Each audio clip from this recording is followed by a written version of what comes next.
What's cracking, Naptown?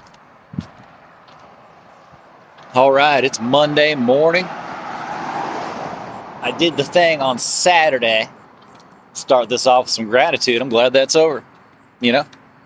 I mean, as a joke and also in a real fundamental way. I'm tired of working on those songs right now. I've honestly never taken a technique from a fleshed out. I've never taken a song so far in such a short amount of time, doing something so weird. And so I'd like to give those songs a break. So, from an experience standpoint, it was wild. I don't know that there's another way to cut my teeth in this kind of thing, because there aren't very many things like this. And when the day started off, it was like 19 guys in a little cement basement playing guitar all at once. Just a cacophony bouncing off of every cement wall, off the ceiling, off the floor. A wild amount of noise.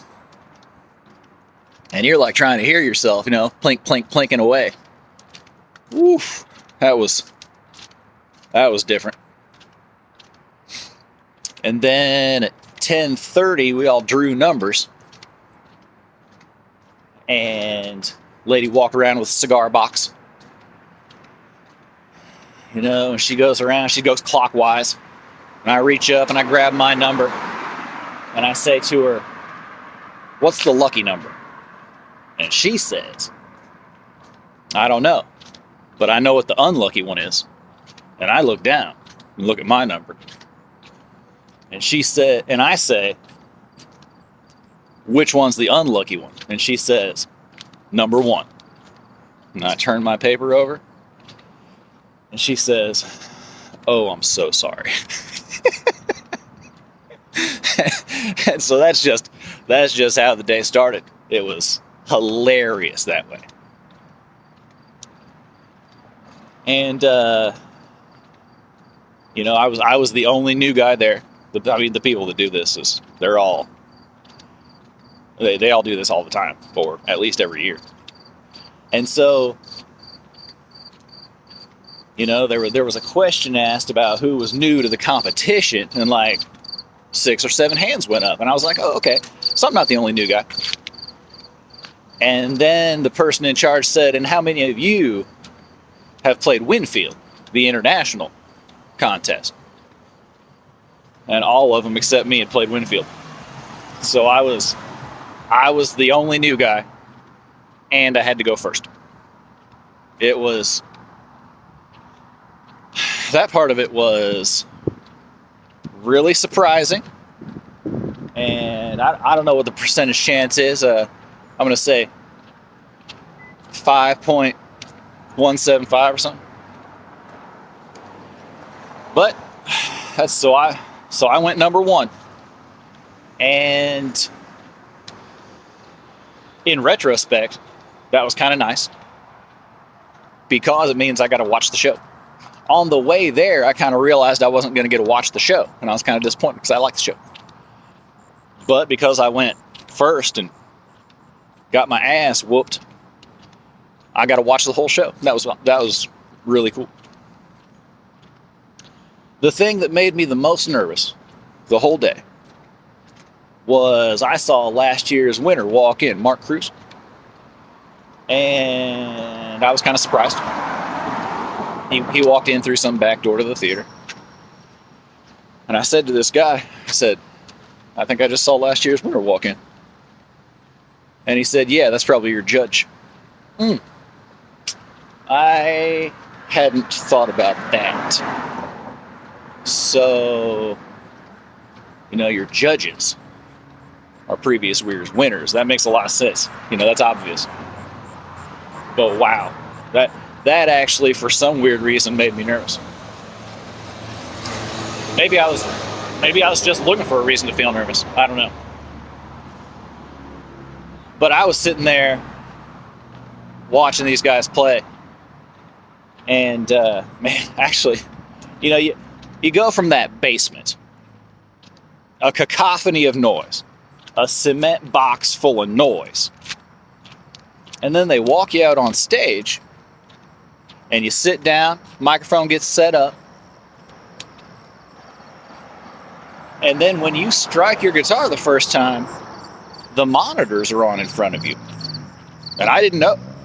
I had no idea there were going to be monitors on in front of me at the time.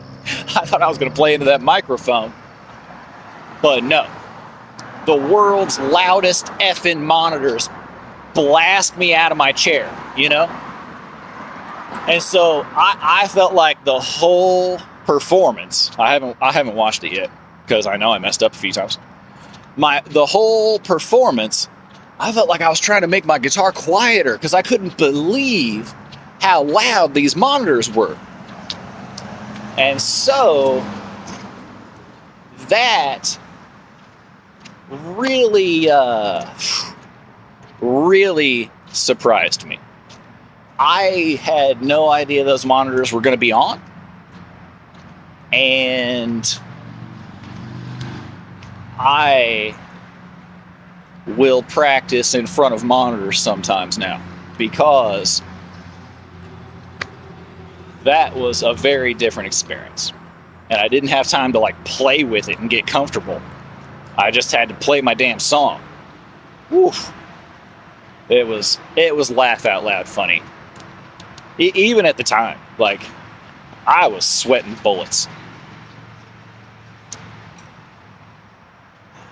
So, all in all, it was a fantastic experience. A 16-year-old kid won the whole thing. 16-year-old kids don't even play this type of guitar. Watching this 16-year-old kid was like watching a 16-year-old Billy Strings. I mean, the kid was wacky good. And so, some of the other guys, they ask him how long he's been playing. He says 8 years. He's 16 years old. He's been playing 8 years. And then he says, but I only did the first 6 years with a coach. And that was a funny thing to say, I thought. And I was like, man, I'm going to get me a guitar coach because this kid's killing it, right? And then later in the day, those two kids, the 24-year-old and the 16-year-old, they were talking about the guitar camps they're going to later, the ones they've already been to. I was jealous. You know what I mean? I didn't go to no guitar camps when I was a kid. I never really heard of a guitar camp until Guthrie Trapp talked about it on his channel one time. I heard of songwriting camps. I don't know. So, the whole experience, getting to know the people that do it, they're nerds just like I am. But, okay, I'll stop talking your ear off. But first, let me just tell you that I don't think a person in that room, all those fingerstyle guys, none of them knew any of the guitarists that I like. None of them knew any 1920s, 1930s guitarists. They did. I listed off all the blind guys, Blind Blake, Blind Lemon Jefferson, Blind Willie McTill, Reverend Gary Davis, everybody. And one of the guys said, I think I might have heard of Blind Lemon Jefferson. So, I thought all those guys would know all the guys that I like. They didn't know any of them. And so I'm flabbergasted by that. I thought I was walking into a room where everybody would know about that stuff. But I didn't know anything about all the guys they liked either. I didn't know anything about the people they liked either.